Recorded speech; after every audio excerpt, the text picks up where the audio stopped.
اعوذ باللہ من الشیطان الرجیم بسم اللہ الرحمن الرحیم اللہم صلی علی محمد و آل محمد۔ قرآن اور صاحب قرآن کے سلسلے میں آج ہماری نویں گفتگو ہے۔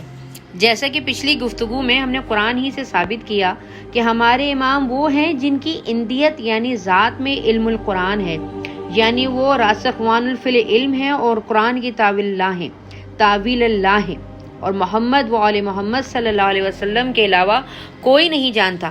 یہ وہی جانتے ہیں کہ قرآن کی کون سی آیت کہاں ہے اور کس مقصد کے لیے نازل ہوئی۔ اس کے برعکس اگر آپ دیکھیں تو صحابہ کرام بھی یہ دعویٰ نہیں کر سکتے کہ وہ پورا قرآن جانتے ہیں، کیونکہ وہ ہر وقت تو رسول اللہ کے ساتھ نہیں ہوتے تھے۔ یہی وجہ ہے کہ لوگوں کو پھر ٹکڑوں کی شکل میں قرآن جمع کر کے ایک کتابی شکل میں ترتیب دینا پڑا، جبکہ انہوں نے مولا علی علیہ السلام سے ترتیب دیا ہوا قرآن شائع کرنے سے انکار کر دیا۔ حالانکہ علی وہ ہیں جن کی ذات میں قرآن کا علم ہے، یعنی وہ ناطق قرآن ہے اور ان کا نطق ہونا ہی اللہ کا نطق کرنا ہے۔ اسی لیے تو لسان اللہ ہیں، یعنی صحابہ کرام نے اللہ کے مظہر سے ید اللہ کے ہاتھوں سے لکھے ہوئے قرآن کا انکار کیا، جبکہ قرآن میں ہی فرمایا ہے اس کی کوئی تعویل نہیں جانتا سوائے اس کے کہ جو راسخوان فی العلم ہے، یعنی قرآن جن کی ذات میں ہے۔ اسی بات کو اللہ نے پھر الگ طریقے سے بھی سمجھایا۔ دیکھیں، یہ قرآن میں ایک اور بات کو بار بار سمجھاتا رہا اور مثالیں دے کر بھی سمجھاتا رہا اور ڈائریکٹ بھی سمجھاتا رہا۔ اللہ فرماتا ہے الرحمن علم القرآن خلق الانسان علمہ البیان۔ رحمان نے ہی قرآن کا علم دیا، پھر جسے علم دیا اسے انسان کی صورت میں ظاہر کیا، اسے بولنا سکھایا۔ سورہ رحمان آیت نمبر 1، 2، 3 اور 4۔ اب اس کی علمی تفصیل بڑھ کر مولا علی بیت اللہ میں ظاہر ہوئے۔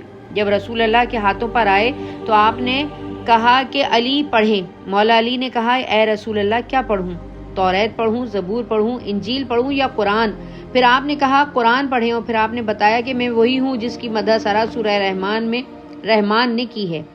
اب ان کے علاوہ تو کسی اور نے یہ دعویٰ نہیں کیا، اور کر بھی کیسے سکتے تھے، کیونکہ وہ کفر سے اسلام کی طرف آئے تھے۔ وہ اور ہیں جو قرآن کی آیت نازل ہونے کے بعد اس پر عمل کریں، اور علی وہ ہیں جو عمل کریں تو قرآن کی آیتیں نازل ہوتی ہیں۔ یعنی معصومین کا کردار قرآن ہے۔ یہ کہہ دیں کہ یہ ماننا لازم ہوگا کہ یعنی ان کی اطاعت کرنا بھی قرآن پر عمل کرنا، اور قرآن جن کے تابع فرمان ہوا اسے امام کہتے ہیں۔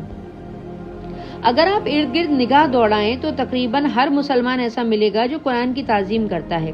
یہاں تک کہ اگر کوئی قرآن کو پڑھنا نہیں جانتا تو وہ بھی قرآن کو ہاتھ لگانے سے پہلے وضو کرے گا، پھر اسے چومے گا، پھر کھولے گا۔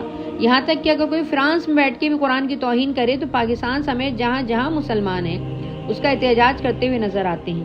لیکن قرآن ہی عظمت والا ہے، اللہ کا کلام ہے، اس پر ایمان لانا اور اس کی تعظیم کرنا ہر مسلمان پر واجب ہے۔ تو اب سوال یہ پیدا ہوتا ہے کہ جب قرآن کی تعظیم واجب، اس کی بے حرمتی کرنے والا واجب القتل، مستحق لعنت ہے، تو پھر صاحب قرآن جن کی اندیت میں علم القرآن ہے، ان کا انکار، ان کے خلاف میدان جنگ میں آنے والا، ان کو قتل کرنے والا قابل عزت کیسے ہو سکتا ہے؟ یا پھر جن کی اطاعت کو اللہ نے اپنی اور رسول اللہ کی اطاعت کے ساتھ واجب کیا ہے، اس کا انکار کر کے انسان مسلمان کیسے رہ سکتا ہے؟ انسان مسلمان تو تبھی رہے گا نا جب اللہ پر ایمان لانے کے ساتھ ساتھ اس کی اطاعت بھی کرے گا۔ یعنی ایسا تو نہیں ہو سکتا کہ اللہ پر ایمان لے آئے، کلمہ پڑھ لیا، مسلمان ہو گئے، زندگی اپنی مرضی سے گزار دیں۔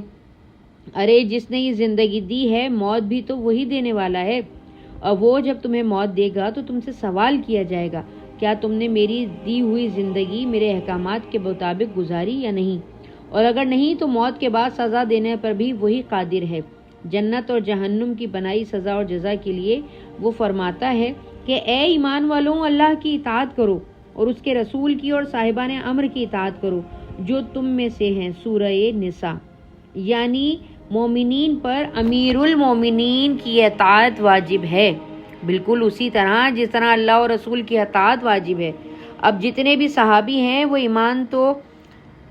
ایمان لانے والے تو ہو سکتے ہیں، لیکن امیر المومنین نہیں، کیونکہ صحابہ کرام کفر سے ایمان کی طرف آئے، جبکہ امیر المومنین کا لقب مولا علی کے لیے مخصوص ہے۔ یہ لقب آپ کو عالم ارواح میں ملا جب تو تمام روحوں سے عہد لیا گیا تھا۔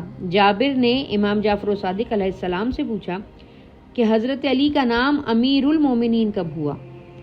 تو آپ نے فرمایا اس وقت جب اللہ نے عالم ارواح میں روحوں سے عہد لیا تھا، اور پھر یہ آیت پڑھی کہ جب تیرے رب نے نبی آدم کی پشتوں میں سے ان کی اولاد کو نکالا اور ان سے ان کے نفسوں پر اقرار کرایا تو کیا میں تمہارا رب نہیں ہوں؟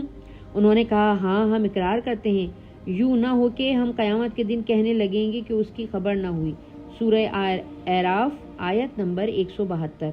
اصول کافی جلد صفحہ نمبر 437۔ امام جعفر صادق علیہ السلام سے روایت ہے، آپ نے فرمایا کہ بے شک ہم اول اہل بیت ہیں، جب اللہ نے آسمان و زمین کو خلق فرمایا تو ہمارے ناموں سے ہی نور بخشا، کیونکہ جب اللہ نے آسمان اور زمین کو پیدا کیا تو فرمایا اور منادی کرا دی کہ پس وہ پکارا، میں گواہی دیتا ہوں کہ اللہ کے سوا کوئی معبود نہیں، پھر 3 بار پکارا کہ محمد اللہ کے رسول ہیں، اور 3 مرتبہ پکارا کہ علی امیر المومنین ہیں۔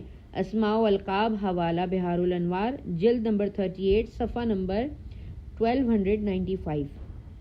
یعنی علی وہ امیر ہیں جن پر ایمان لانے کی وجہ سے بندہ مومن بنتا ہے، اور اللہ نے مومنین کو مخاطب کر کے فرمایا کہ جس طرح میری اور میرے رسول کی اطاعت تم پر واجب ہے، اسی طرح صاحبان امر یعنی امیر المومنین کی اطاعت بھی تم پر واجب ہے، اور جس نے امیر المومنین کی اطاعت نہ کی اللہ اور رسول کی اطاعت کا فائدہ نہیں۔